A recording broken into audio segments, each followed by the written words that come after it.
Hello friends, आप लोगों का स्वागत है हमारे यूट्यूब चैनल पर। तो आज हम देखेंगे कक्षा 11 का हिंदी।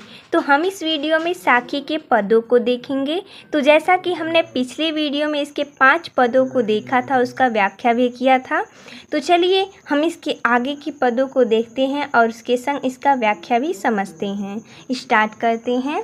6वां पद है, तू तो करता तू भया, मुझ में रही न हूँ, बारी फेरी बली गई, जित देखो तित तू। इसका अर्थ क्या है? इसमें कबीरदास जी क्या कहना चाहते हैं? तू तो करता तू भया, इसमें क्या कहते हैं कि हे ईश्वर, इसमें ईश्वर के प्रति इनका प्रेम दिखाया गया है। बोल रहे हैं कि हे ईश्वर, मैं तुम्हारा नाम लेते लेते, यानी तू तो करता तू भया, तुम्हारा नाम लेते लेते, यानी कि तुम्हारा नाम जपते जपते तू भया, यानी मैं तुम्हारा हो गया हूँ, मुझ में रही न हूँ। अब मुझ में अहंकार नहीं है। देखिए, हूँ का अर्थ है अहंकार। यहाँ पर हूँ का अर्थ क्या है? अहंकार है। यानी कि तुम्हारा नाम लेते लेते मैं तुम्हारा हो गया हूँ, अब मुझ में अहंकार नहीं है। बारी फेरी बली गई, जित देखो तित तू। बारी फेरी, इसका अर्थ क्या है? फेरी, फेरी आपने सुना होगा, लेन देन, फेर देना, वापस ले लेना, उसे बोलते हैं बारी फेरी, यानी कि लेन देन। लेन देन जो हमारा, इसमें बता रहे हैं कि जो हमारा लेन देन है वो समाप्त हो गया है। जित देखो तित तू, जित यानी जहाँ भी, देखो यानी देखता हूँ, तित तू वहाँ वहाँ तुम नजर आते हो। चलिए इन दोनों लाइन का हम एक साथ अर्थ देखते हैं। तू करता तू भया, मुझ में रही न हूँ, बारी फेरी बली गई, जित देखो तित तू। यानी कि प्रस्तुत दोहे में कबीरदास जी क्या कहते हैं कि हे ईश्वर, मैं तुम्हारा नाम लेते लेते मैं भी तुम्हारे जैसा हो गया हूँ, अब मुझ में अहंकार नहीं है और लेन देन समाप्त हो गया है। अब मैं जिधर देखता हूँ, यानी जहाँ देखता हूँ, वहाँ तुम ही नजर आते हो। सर्वत्र, यानी कि सभी जगह पर तुम ही नजर आते हो। जित देखो तित तू, जहाँ देखूँ तहाँ तुम ही नजर आते हो। ऐसा कबीरदास जी इस पद में कहते हैं। चलिए अगला पद समझते हैं। उम्मीद है आपको ये पद अच्छे से समझ में आया होगा। अगला पद क्या है? कबीर सूता क्या करे, काहे न देखे जागी, जाके संग तय छूड़िए, ताही के संग लागी। इसमें क्या कह रहे हैं कबीरदास जी कि जो सोए हुए व्यक्ति हैं वो उन्हें समझाते हैं कि जिनका संग छूट गया है उनके संग को पकड़ो। तो चलिए इसका एक एक अर्थ समझते हैं। कबीर सूता क्या करे, प्रस्तुत दोहे में कबीरदास जी कह रहे हैं कि तुम सोए हुए क्या कर रहे हो। सूता मीन्स होता है सोए हुए, क्या मतलब क्या करे यानी कर रहे हो। कबीरदास जी कहते हैं तुम सोए हुए क्या कर रहे हो। काहे न देखे जागी, जाग कर क्यों नहीं देखते। जागी मीन्स होता है जाग कर, देखे यानी देखो, काहे मीन्स क्यों नहीं जाग कर देखते हो। कहते हैं कि तुम सोए हुए क्या कर रहे हो, जाग कर क्यों नहीं देखते हो। जाके संग तय बिछोड़िया, ताही के संग लागी। जाके संग यानी जिसका संग तुम्हारा छूट गया है, बिछुड़िया यानी छूट जाना, पीछे छूटना मीन्स होता है बिछड़ जाना। ताही के संग लागी, उसका संग पकड़ो यानी कि उसके संग लगो। चलिए एक बार इसका पूरा अर्थ देख लेते हैं ताकि हमें व्याख्या करने में कोई दिक्कत ना हो। कबीर सूता क्या करे, काहे न देखे जागी, जाके संग तय बिछोड़िया, ताही के संग लागी। प्रस्तुत दोहे में कबीरदास जी कहते हैं कि तुम सोए हुए क्या कर रहे हो, तुम जाग कर देखो और जिसका संग बिछुड़ गया है उसका संग पकड़ो। यही इस पद में कबीरदास जी कह रहे हैं। चलिए अगला पद देखते हैं। केशव कही कही कूकिए, ना सोइए असरार, राति दिवस कै कूकणे, कबहू लगे पुकार। इसमें बता रहे हैं कबीरदास जी कि आप ईश्वर की प्रार्थना करते रहिए, वो कभी ना कभी आपकी प्रार्थना जरूर स्वीकार करेंगे। तो चलिए एक एक लाइन का हम अर्थ देखते हैं। केशव, केशव को देखिए, यहाँ पर केशव का अर्थ होता है श्याम भी बोल सकते हैं, राम भी बोल सकते हैं, ईश्वर भी बता सकते हैं आप यहाँ पर। इसका कई अर्थ हो सकता है। केशव तो श्री कृष्ण को भी बोला जाता है, तो आप यहाँ पर श्री कृष्ण का भी व्याख्या कर सकते हैं। चलिए हम यहाँ पर श्री कृष्ण से ही लेते हैं, यानी श्री कृष्ण कही कही यानी कह कह कर कूकिए यानी जपिए या कहिए। केशव का नाम जपते रहिए, ना सोइए असरार। असरार का अर्थ होता है आलस, सोइए यानी ना सोना।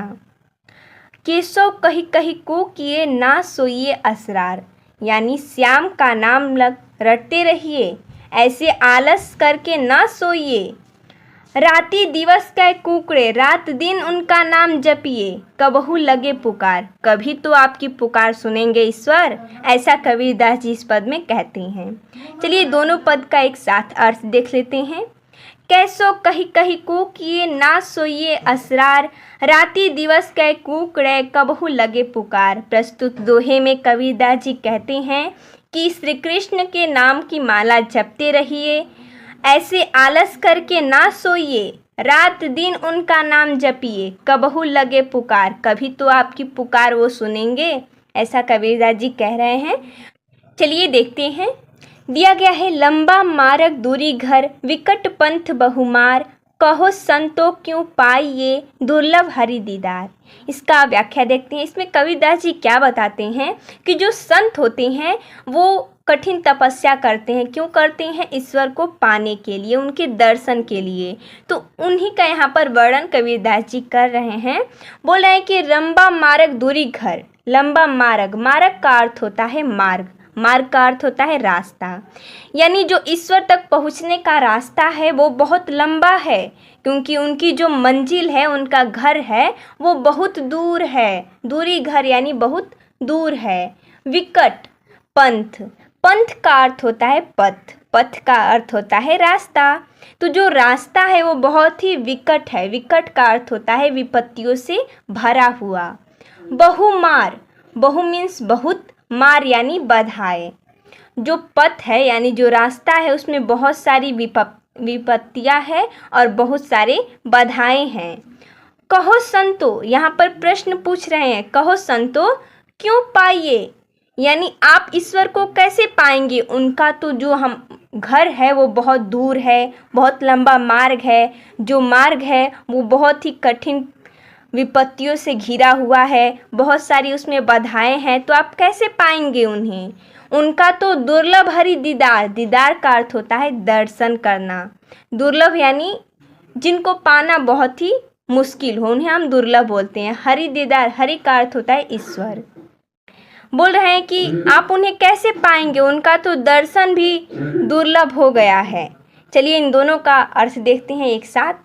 लंबा मार्ग दूरी घर, विकट पंथ बहुमार, कहो संतो क्यों पाइए, दुर्लभ हरि दीदार। प्रस्तुत दोहे में कबीरदास जी कहते हैं कि जो ईश्वर तक पहुँचने का मंजिल है, उनका घर है, वो बहुत ही लंबा है, और जो रास्ता है वो बहुत ही विकट परिस्थितियों से घिरा हुआ है, बहुत सारी इसमें बाधाएं हैं।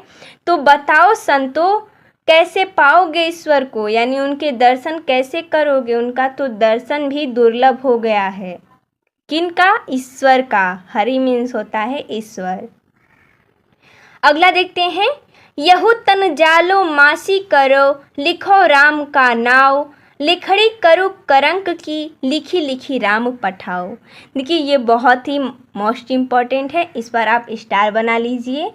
बहुत ही ज़्यादा यानी बहुत बार परीक्षाओं में पूछा जाने वाला पद है। यहू तन जालो मासी करो। यहू यानी यह, तन यानी शरीर, जालो यानी जलाकर, मासी यानी स्याही। स्याही आपने देखा होगा, जब हम लिखते हैं तो उसमें स्याही जो होता है वही यहाँ पर बताया गया है। कबीरदास जी क्या कहते हैं कि यह तन यानी ये जो हमारा शरीर है उसे मैं जलाकर, जालो यानी जलाकर, मासी करो स्याही बनाऊंगा। लिखो राम का नाम, और उसी स्याही से मैं क्या करूँगा, राम का नाम लिखूंगा। लिखो राम का नाम यानी राम का नाम लिखूंगा।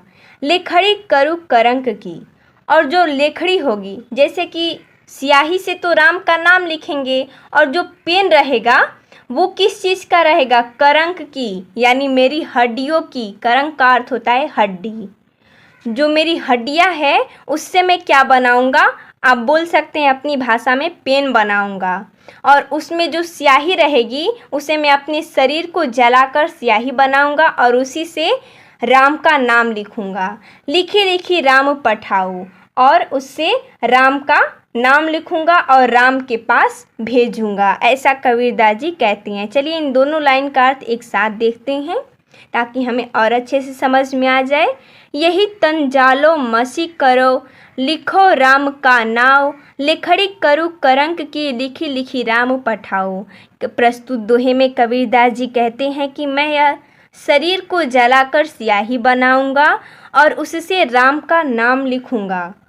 लेखड़ी करूँ करंक की, और जो लेखड़ी होगी यानी जो लिखने वाला होगा वो मेरी हड्डियों का होगा। और लिखी लिखी राम पठाऊँ, और मैं लिख लिख कर राम के पास भेजूंगा।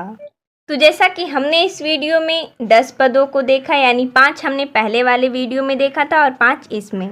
तो मिलते हैं में उसमें हम इसके आगे के पदों को देखेंगे। धन्यवाद।